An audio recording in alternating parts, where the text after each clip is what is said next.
Entre amigos, continuamos con nuestro programa. Entramos a nuestro segmento Punto de Quiebre con un tema importantísimo. El reto educativo. En el Perú son 8 millones los niños que sueñan con llegar a ser algún día. Yo quiero ser doctor.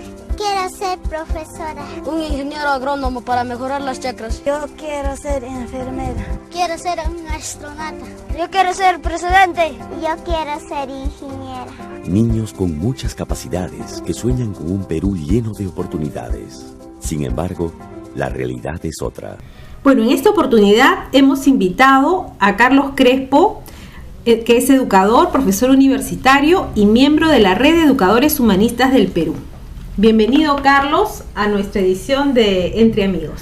Carlos conoce también no solamente la realidad del Perú en el tema educativo, también conoce la realidad de Bolivia, de Ecuador, de Chile, de varios países latinoamericanos, así que vamos a tener oportunidad de hablar ampliamente sobre el tema. Un gusto estar nuevamente Entre Amigos.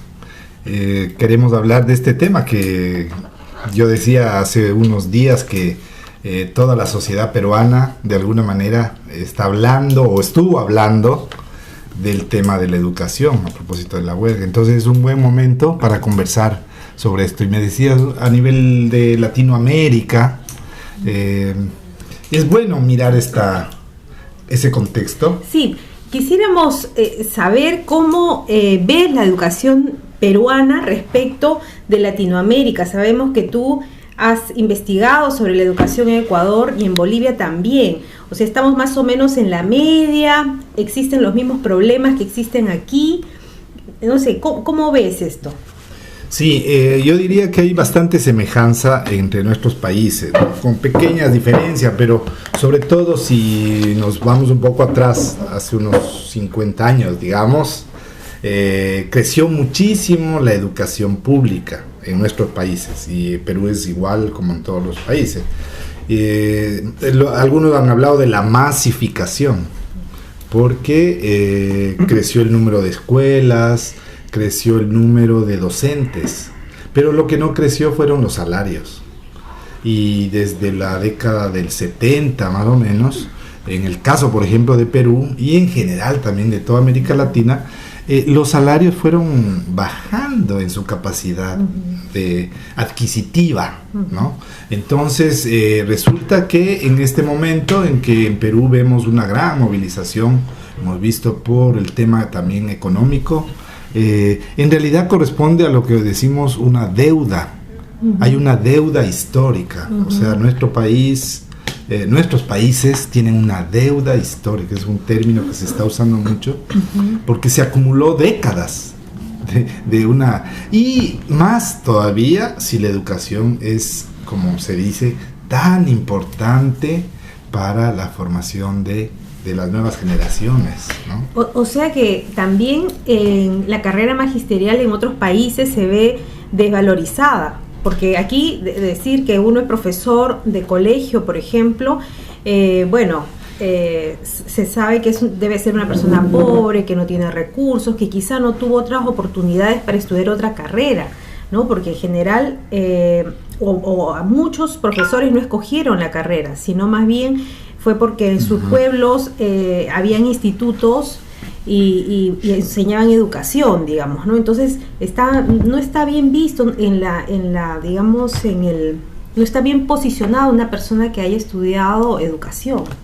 Sí, sabes que en la primera mitad del siglo pasado, hasta los años 50, 60, la función, el rol de maestro era muy prestigiado.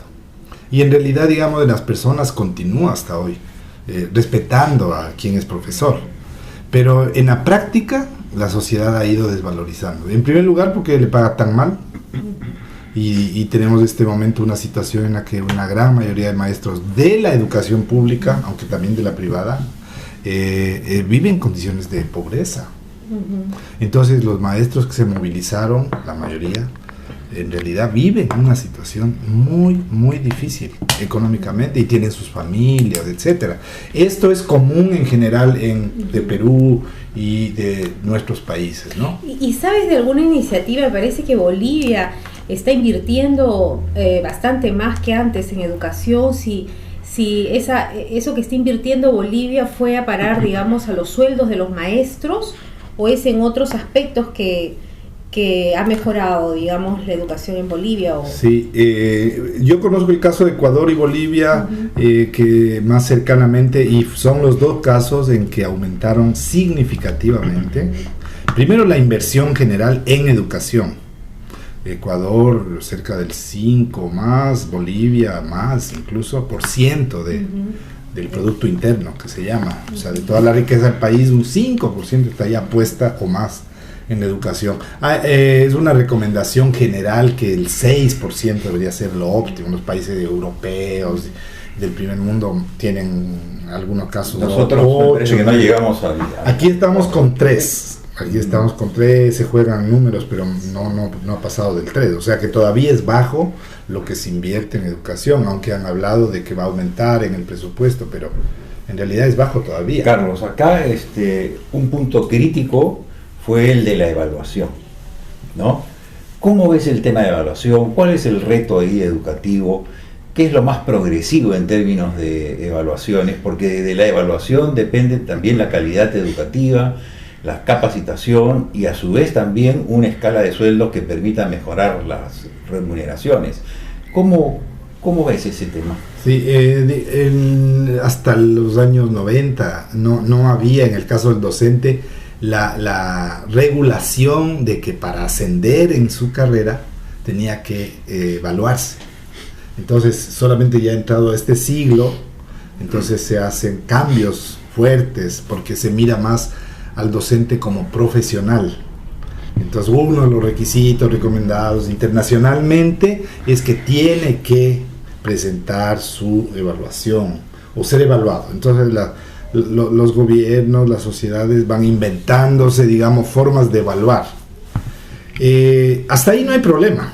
Y los docentes han dicho que ellos aceptan la evaluación. El problema es qué tipo de evaluación. Por eso preguntaba. Sí, es muy importante lo que tú dices, porque en general la tendencia mundial en este rato que se ha impuesto, digamos, es una evaluación por resultados. Y los resultados se miden por pruebas. Y las pruebas son las pruebas que hacen a los chicos para ver cuánto rinden ellos en cuanto a aprendizajes. Entonces las pruebas ya están estandarizadas, son pruebas que vienen... Perdón, o sea, el rendimiento de los alumnos que tiene un profesor es el que a su vez se convierte en evaluación de la capacidad del profesor. El profesor, ese es el punto. O sea, los resultados son en qué medida esos alumnos que yo enseño suben sus notas, tienen un buen nivel de ¿no? O sea, se le mide por el resultado. Yo pensé que eran pruebas directas a los profesores de conocimientos. También hay pruebas, ahora hay pruebas sobre todo desde el 2012 que se aprobó esta ley para la docencia, digamos. Sí se aprueban, por ejemplo, para ingresar al sistema tienes que dar unas pruebas. Pero la principal evaluación que se ha manejado hasta ahora es la de los chicos. Entonces, depende cuánto resultado tienes para que evalúes si tiene un buen desempeño. Eso ha generado ha desfigurado en realidad. Ahí hay un punto bien importante, porque, por ejemplo, Chile, ¿no? Chile es el que ha comandado, digamos, este cambio, este enfoque, ¿no?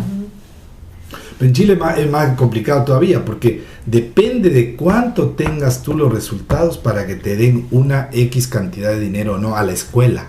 O sea, el fondo para la escuela depende de la calificación. Pero ya hay estudios, nuestros amigos del partido, del Movimiento Humanista en Chile han hecho algunos estudios, un libro que publicaron recién, donde muestran que no es verdad que todos parten de la misma línea. Pero creo que también hay otros factores que influyen, ¿no? Porque, por ejemplo, la alimentación, el estado emocional de los alumnos o qué situaciones familiares viven.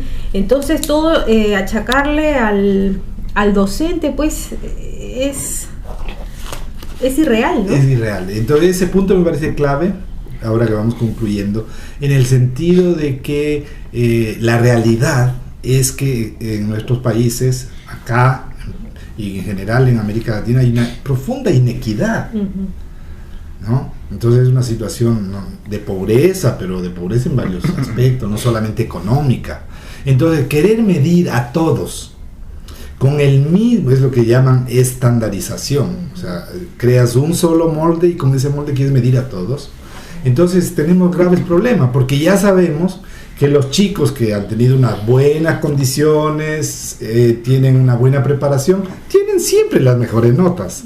Entonces están siempre en los mejores resultados. Y los chicos que están en áreas rurales, en áreas lejanas, o que tienen otras lenguas, por ejemplo, de otra cultura. Eso debería depender de en qué estatus social enseña el profesor, o sea, en qué clase social enseña. Si enseña una clase social más alta, de estatus, va a tener más posibilidades de subir y de ser mejor remunerado porque va a ser mejor evaluado. Y si está en un contexto de pobreza, entonces es una enorme injusticia. Ese es el punto, sí.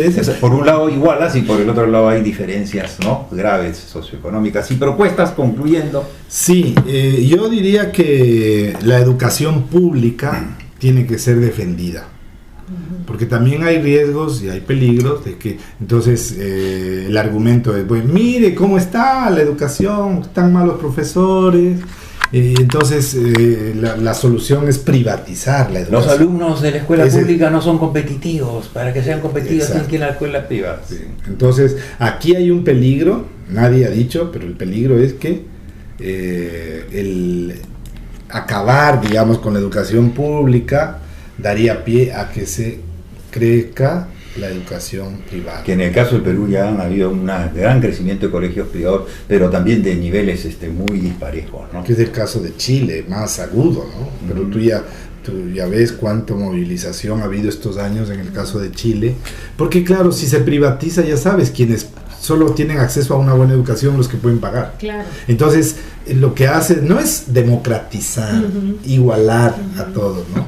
Entonces hay una inequidad, porque los que más tienen mejor educación, y los que menos tienen cada vez tienen menos educación, y por tanto menos acceso al conocimiento, etcétera, ¿no? Lo otro tema, tal vez yo diría, es importante que los docentes, claro, tomen en sus manos este cuestionamiento, esta crítica, y la experiencia que acabamos de ver ha sido positiva en el sentido, dicen, que ha colocado el tema de la educación en el espacio público. O sea, todos están hablando de la educación, está muy bien eso, ¿no? Pero también el docente, yo creo que el gran reto es que desarrolle también como persona, ¿no?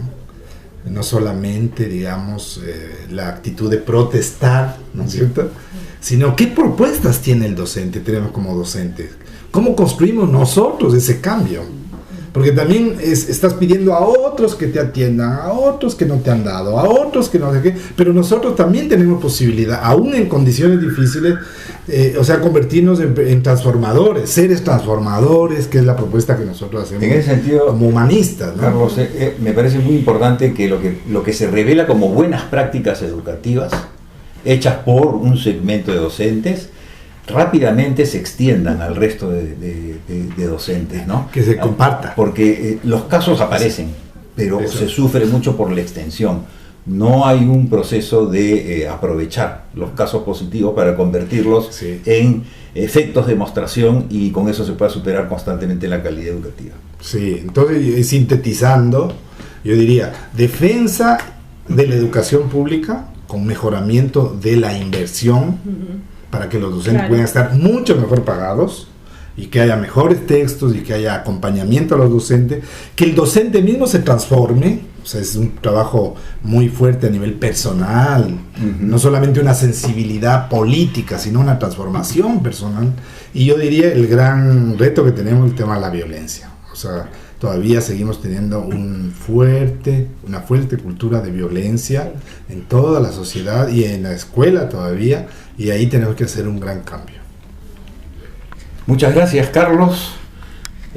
Continuamos con nuestro programa Entre Amigos.